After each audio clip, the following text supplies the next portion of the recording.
vient juste d'arriver à Hue. On a pris une voiture privée que notre hôte avait réservée à Ohan pour venir jusqu'ici. Ça a pris 2h30, ça a coûté 17,50 € par personne.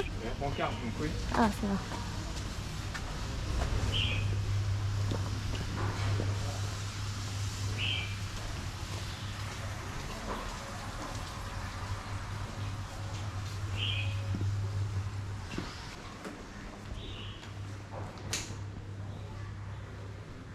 Nous voici arrivés dans la chambre. Donc on paye 12,94 € la nuit. Franchement, c'est plutôt pas mal. Après, ça ressemble absolument pas aux photos qu'on voit sur internet. Mais écoutez, on a tout ce qu'il faut. On a le petit frigo juste ici. La salle de bain est par contre très stylée. Avec des petits cailloux là en bas. Un grand miroir. Et là, toilette et douche. Franchement, la salle de bain est pas mal du tout. On a aussi la petite terrasse qui est juste là.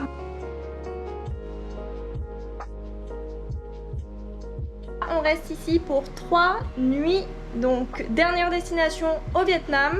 Ensuite, on reviendra à Da Nang. On a des formalités à faire pour le prochain pays concernant le Covid, donc on est obligé de repasser par Da Nang et de toute façon c'est là-bas qu'on prend l'avion. La Hue, donc ville historique, cité impériale, inscrit au patrimoine mondial de l'UNESCO. Franchement, maintenant je m'attends à rien du tout.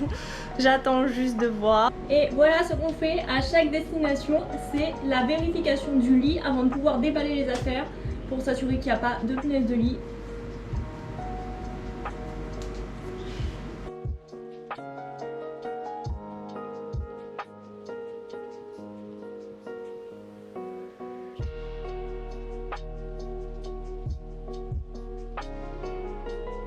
Après malheureusement les punaises de lit on peut jamais être sûr à 100%, c'est hyper sournois, ça se glisse dans tous les recoins et surtout généralement ça sort la nuit. Mais bon, en étant un peu vigilant, ça nous permet au moins d'assurer les coups un minimum. Il est 15h20, on a juste pris un petit déjeuner rapidement vers 11h, donc là on a un peu faim, donc on va aller manger rapidement, se prendre un petit banh mi à emporter je pense. Ensuite on va aller s'entraîner. Bon, au final, pas du tout. Je crois que j'estime un moral un peu trop au-dessus de ce qu'il est réellement. Je suis vraiment au bout du rouleau moralement et toujours fatiguée physiquement. Donc pas de training, un peu de repos. Et en fait, on enchaîne toujours les déconvenus du Vietnam depuis ce matin. Enfin, depuis hier soir même. Hier soir, l'endroit où on loge actuellement voulait nous changer d'hôtel. On ne sait pas pourquoi. En fait, ils en ont 2. Sauf qu'on a regardé, l'autre était moins bien. Et j'ai dit non, je logerai là où j'ai réservé. Et bon, ils m'ont dit bon bah ok.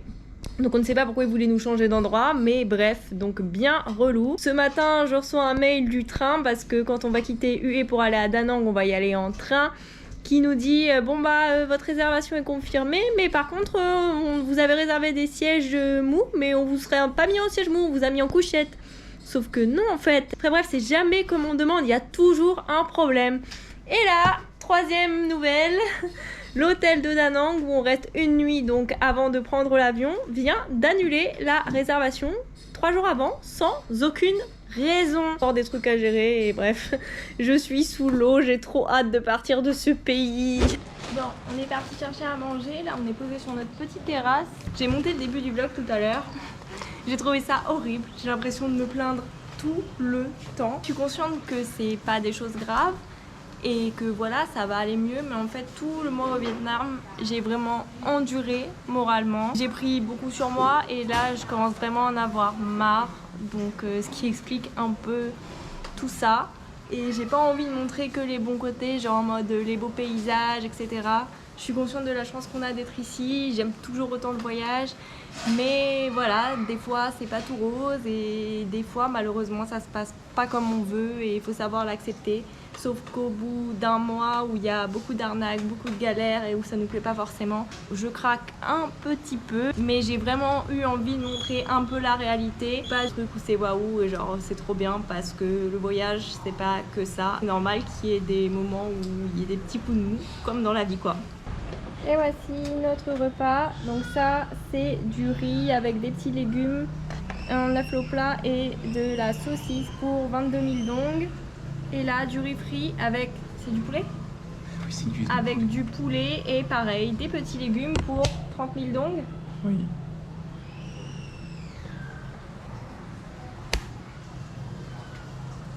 C'est vraiment horrible, mais tant pis. En dessert, j'ai pris ça. C'est une dame qui faisait des petites gaufres en forme de poisson. Donc je ne sais pas si c'est du sucré ou du salé. Donc on va tester ça. Et je l'ai payé 4000 dong. Ah mais il y a un truc dedans. C'est du chocolat. C'est bon. Vous voyez les nounours là qu'on mangeait quand on était gosse? Bah ça a le même goût. C'est trop bon. Il n'y a quasiment pas de dessert sucré en Asie. Enfin surtout au Vietnam. D'ailleurs quand il y en a, souvent des mixtures un peu bizarres avec du lait concentré. Enfin bref, c'est pas très bon. Donc là, trop contente d'avoir trouvé une crêpe sucrée. Je crois que c'est ce qui me manque plus niveau nourriture, les desserts en France. La texture elle est trop bien. Ah, je finis la journée sur une bonne note. C'est parti! Aujourd'hui on commence par la visite de la cité impériale d'Hue. On a loué le scooter directement au homestay pour 150 000 dong.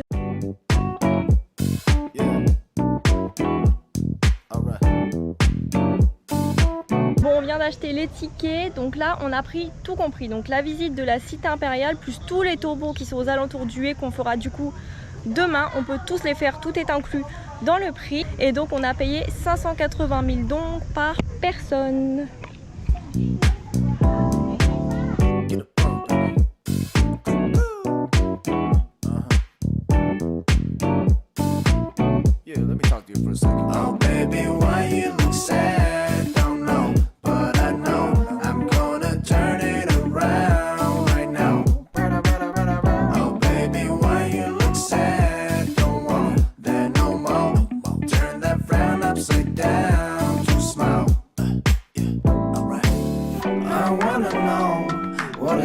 On your mind， 想哄你，但我不知道怎么了。I always know when I know to make you smile。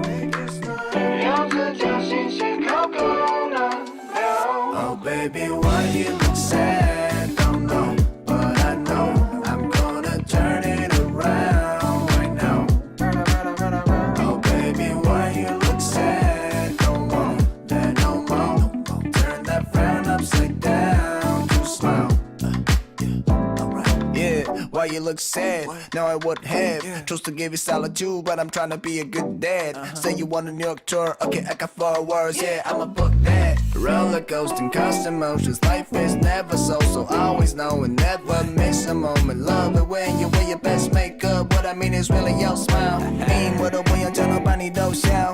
Ain't you out, I'm feeling so proud. 能够让你丢了一不但走心，你心渐动，纯情绪可以温暖你的手脚。I wanna know what is up and on your mind， 想哄你，但我不知道怎么了。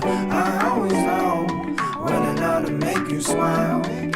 要自叫信息考够了。Oh baby, why you look sad? Don't know, but I know I'm gonna turn it around. Bon, ça y est, on a visité la cité impériale. Ça nous a pris à peu près 2h30. En vrai, c'est immense. Étonnamment, il n'y avait pas énormément de monde. Les Vietnamiens restent collés tous ensemble dans les premiers temples, si vous voulez. Mais après, dès que vous marchez, genre 5 minutes, il n'y a absolument plus personne. Donc ça aussi, c'était cool. Pour moi, ça vaut vraiment le prix, surtout que ça comprend aussi les tombeaux de main. Vraiment, vraiment sympa à faire. Et là, du coup, on s'est un peu éloigné. On est allé voir ce que ça valait la plage vers Hue.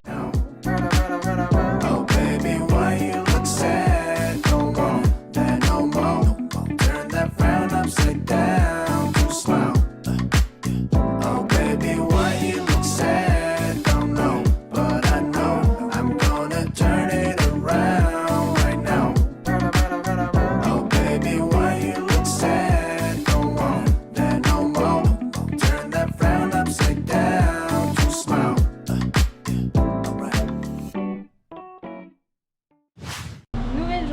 Aujourd'hui, on va aller visiter les tombeaux. Franchement, hier, on a passé une trop bonne journée. On a vraiment aimé. Et là, j'ai trop hâte de voir la suite. Il est 9h30. On prend le petit déjeuner sur la petite table juste devant chez nous. Franchement, on adore l'endroit où on loge. On trouve ça hyper chill. Le lit est ultra confortable pour une fois au Vietnam. Il faut savoir que très souvent, les lits sont durs. Et là, c'est pas le cas. Donc, trop bien. Et voilà, c'est parti pour la journée. Told myself that I didn't care. All the while you were standing there. Like a child I was running scared. Wasting time like a millionaire. I've been overthinking all my life. Probably missed the bus 1,000 times. Would I even know it if it's right? When all I know is I use my head too much, don't use my heart enough. I sure could use your love to guide me. I use my head too much, wish I could open up. I sure could use your love to find me. I could use your love.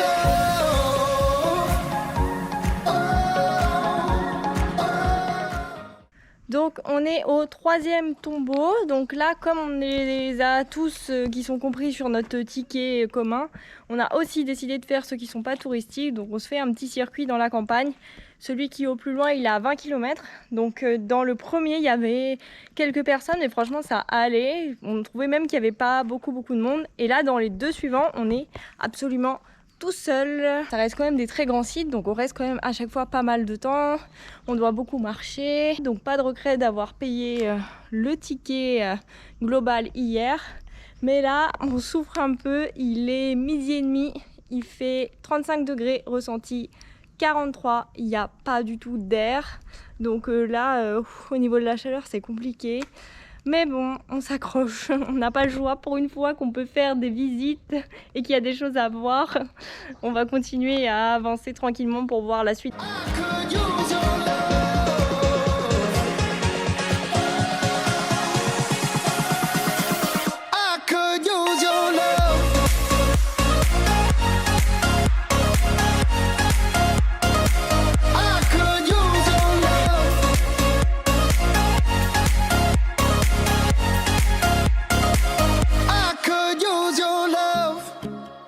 I got lost in the making sense, seeing life through a broken lens.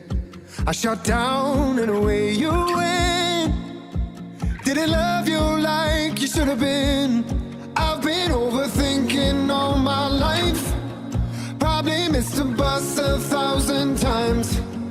Would I even know it if it's right? When all I know is I use my head too much, don't use my heart enough. I sure could use your love to guide me. I use my head too much, wish I could open up. I sure could use your love to find me. I could use your love.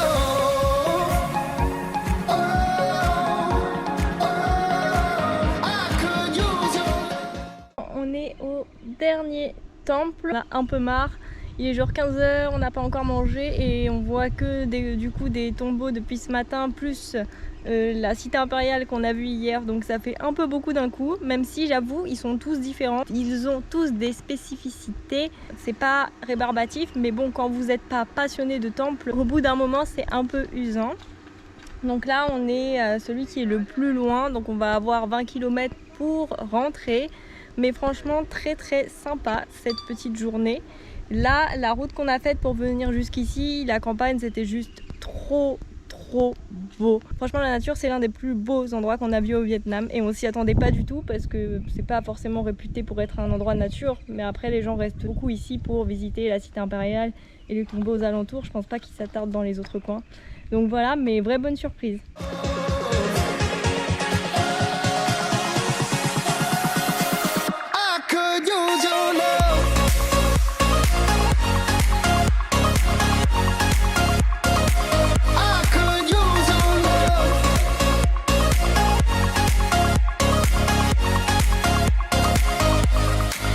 I use my head too much, don't use my heart enough. I sure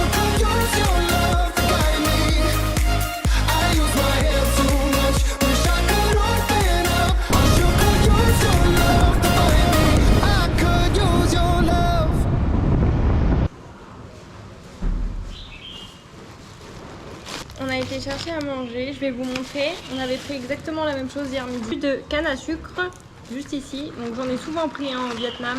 Mais celui-là c'est vraiment le meilleur que j'ai goûté jusqu'ici. Et ça coûte que 8000 dong. Et là, le plat, donc très simple. Ce sont des grosses nouilles. Je vais vous montrer après quand je mangerai. Mais elles sont vraiment énormes. Avec de la viande de porc juste ici. Et des petits légumes. Et là, on a une sauce à mettre sur le dessus. Franchement, ce plat, c'est une tuerie. Forcément, j'arrive pas à attraper les nouilles. Vous voyez, elles sont vraiment... Désolée, il y aura du bruit, il y a des travaux à côté. Mais elles sont vraiment énormes.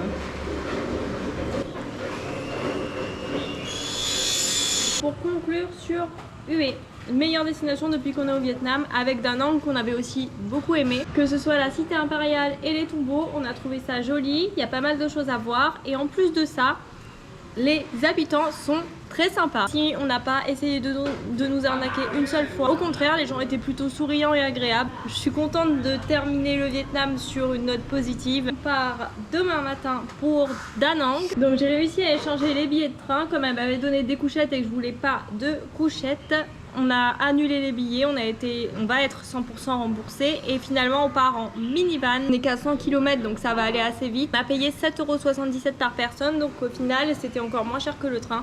Donc tout bénef. Et comme on a un impératif et on doit être à 13 h à l'hôpital de Da Nang pour faire les tests PCR, avec le minivan c'est plus sûr, alors qu'avec le train il était possible qu'on ait du retard. Donc il faut savoir que les tests PCR on les a pas payés, ils sont pris en charge par la compagnie aérienne. Donc là on part avec Vietjet Air. On a booké en fait et on a dû s'inscrire directement sur le site de l'hôpital et prendre un rendez-vous, et après on doit juste présenter le boucher et normalement c'est bon. Donc de toute façon je vous filmerai tout ça demain, et demain on fera également la conclusion générale sur le Vietnam, ce qu'on en a pensé, pourquoi on n'a pas aimé plus que ça, quels sont les moments qui nous ont marqués et également le budget. Bon, il est 10h20, on vient d'arriver à Da Nang. On a pu laisser les sacs directement à notre homestay. Enfin là on n'a pas vraiment loué un hôtel en fait, on a loué plus une sorte de mini studio. Donc c'est plus cher, mais on voulait être à tout prix à côté de l'aéroport pour pas avoir à courir partout avec les sacs. Et comme ça nous rapproche aussi de l'aéroport pour demain. Donc voilà, pour récupérer la chambre dans 1 heure. Et normalement on a rendez-vous à l'hôpital à 13 h pour les tests PCR. Sauf que du coup, on va essayer d'y aller plus tôt pour voir s'il est possible de les faire avant, comme ça on est débarrassé avec ça. Pour bien finir en beauté, évidemment, ça ne peut pas se passer comme prévu. L'adresse qu'on nous a donnée pour aller faire les tests PCR à l'hôpital, et ben c'est pas la bonne adresse. La vraie adresse pour faire les tests Covid, c'est pas à l'hôpital et c'est à 18 minutes à pied d'ici. Donc en fait, on a choisi l'hôtel à côté de l'hôpital pour rien et on avait absolument aucune info, donc comme d'hab, organisation zéro. On est ravis.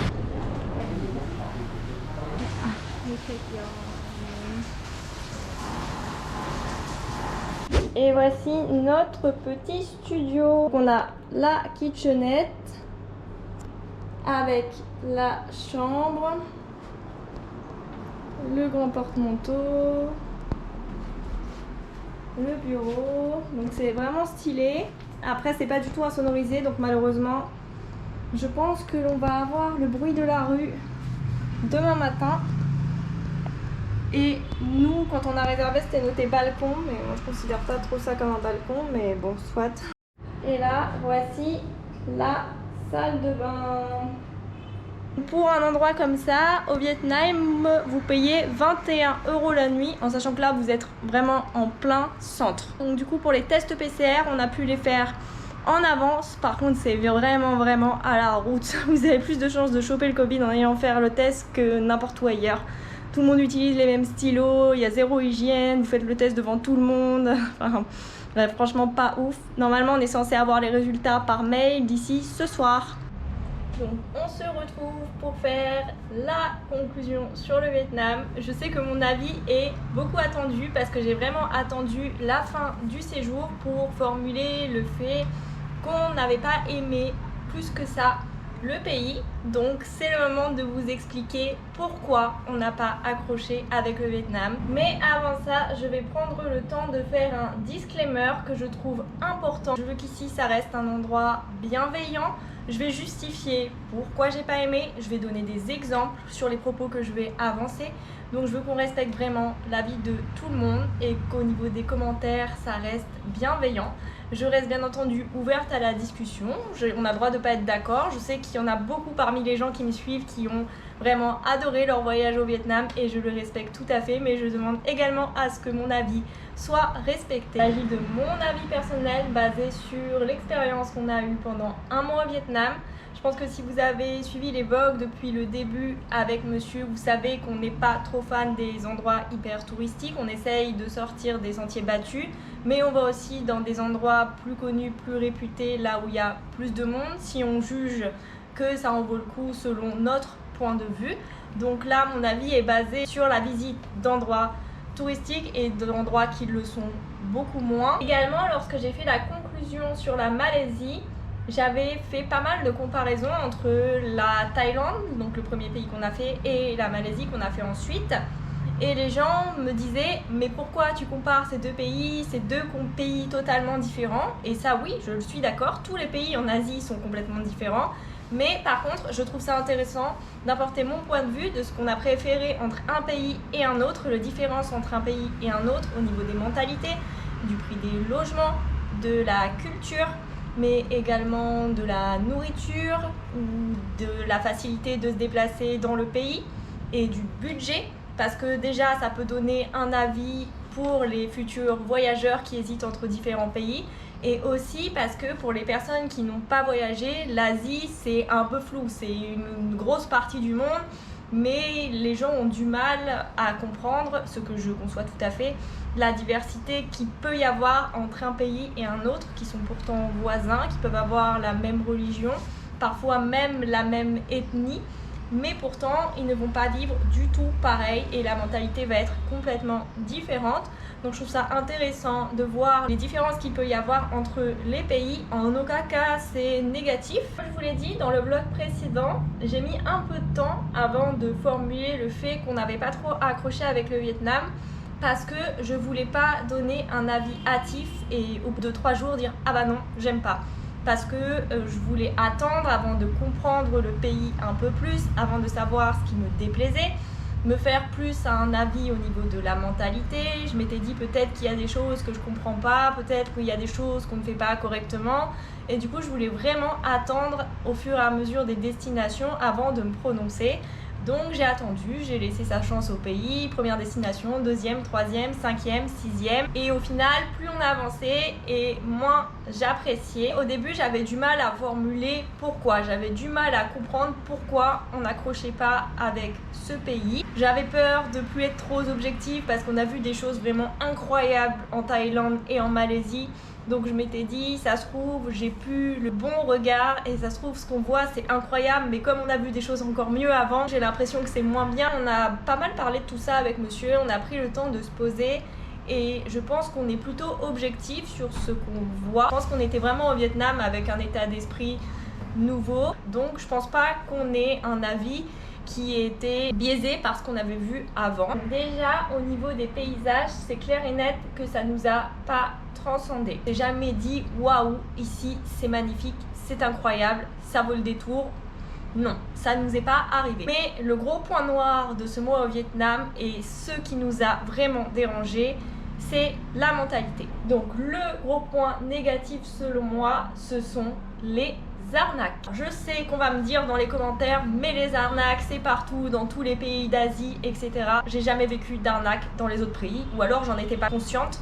Au Vietnam, on en a vécu quasiment dans chacune des destinations où on allait. C'est présent partout, endroits touristiques ou endroits pas touristiques, c'est la même chose. Encore plus évidemment dans les endroits touristiques. Monsieur et moi, c'est quelque chose sur lequel on a énormément de mal, et au fur et à mesure du temps, on essaie de nous embarquer dans les différents endroit où on allait, bah clairement ça nous a saoulés. Du coup j'avais vraiment du mal à passer au-dessus de ça. Ça a gâché un peu le moment, ça a gâché un peu la journée. Je trouve pas ça normal et ça peut vraiment gâcher une expérience de voyage. Je pense qu'au fur et à mesure du temps, on est devenu de plus en plus froid. Quand on venait vers nous, on se disait mais qu'est-ce qu'il me veut, qu'est-ce qu'il va encore m'inventer, qu'est-ce qu'il va encore me sortir pour avoir de l'argent.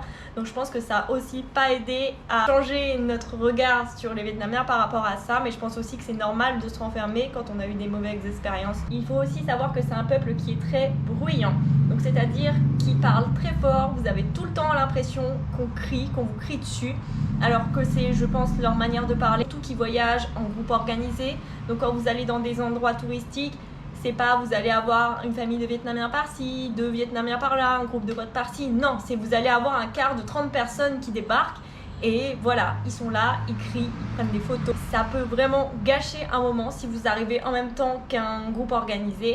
Donc moi, je les ai également trouvés pas respectueux, ou alors je vais plutôt nuancer et dire qu'on a une notion du respect qui est différente.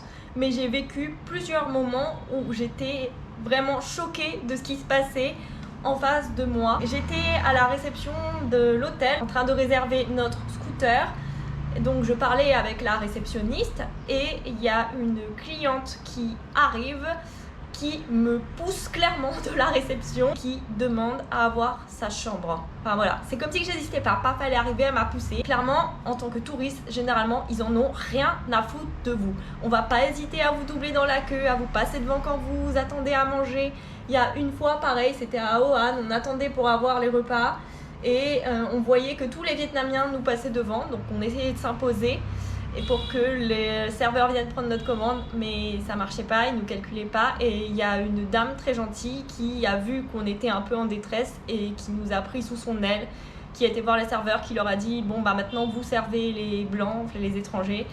Et voilà, donc ils passeront après moi. Donc elle nous a pris notre argent, elle a été payée pour nous et elle a fait en sorte qu'on soit servi rapidement. Après je dis également qu'on a une notion du respect différente, je pense, parce que eux font des choses qui pour eux sont respectueuses et qui pour nous sont très bizarres, voire dérangeantes, voire en France c'est inimaginable qu'on fasse ça. Par exemple, pour entrer dans les maisons, donc dans la plupart des hôtels, parfois même dans les bus ou dans les magasins, vous devez enlever vos chaussures. Donc vous marchez soit pieds nus, soit on vous laisse des sandalettes, mais que tout le monde met, hein, donc chacun met ses pieds les uns après les autres là-dedans pour marcher dans le magasin ou dans l'hôtel. Donc pour eux c'est respectueux, on ne rentre pas avec les chaussures dans les maisons, ça ne se fait pas, donc on se plie évidemment à la règle, mais clairement en France, ce serait inimaginable. Vous imaginez, vous montez dans le bus, vous mettez vos pieds dans les tongs et il y a quelqu'un juste avant qui a mis les mêmes tongs et les tongs sont pas propres du tout, hein, évidemment. Enfin bref, eux, ça les dérange pas du tout. Mais voilà, donc je pense que pour la notion de respect, c'est pas du tout la même chose. Et du coup, ça a été un peu compliqué de savoir sur quel pied danser. On les a également trouvés pas très souriants et surtout très oppressants quand il s'agit de vous faire payer pour des activités, pour vous vendre quelque chose, etc. On vous agrippe par le bras, on vous tire limite dans la boutique pour venir acheter quelque chose. Alors, je vais prendre des pincettes avec ce que je vais dire par la suite parce que ça concerne pas tout le monde, mais pour une partie de la population, tout est en rapport avec l'argent. Clairement, on n'a jamais vu autant de personnes avec un iPhone 13. On s'est posé la question en mode, ils gagnent peut-être 4 fois, 5 fois moins bien leur renseigné. On sait que le prix des iPhones est le même, ils le payent au même prix. Comment ça se fait? Comment ils font pour se le payer? Au final, on a appris que pour la plupart, ils se l'achetaient à crédit. C'était un signe d'avoir réussi sa vie que d'avoir un iPhone. Pour eux, c'était hyper important au niveau des apparences d'avoir un téléphone haut de gamme comme ça qui vaut cher. Ils étaient prêts vraiment à vivre de manière pas très décente le reste de l'année, c'est-à-dire que quand vous allez dans les maisons, il n'y a quasiment aucun meuble, ils dorment à même le sol, ils mangent pas beaucoup, ils mangent des bols de riz, des choses qui coûtent pas cher et à côté, ils sont prêts à se payer un iPhone. Donc nous, on a vraiment aussi eu du mal avec ça, du mal à comprendre cette mentalité Et je pense que ça nous a aussi un peu dérangé parce que c'est vraiment l'opposé de notre mentalité à monsieur et moi. Ça nous a un peu clairement sorti de notre zone de confort. Alors après, chacun fait ce qu'il veut, hein, on l'accepte totalement.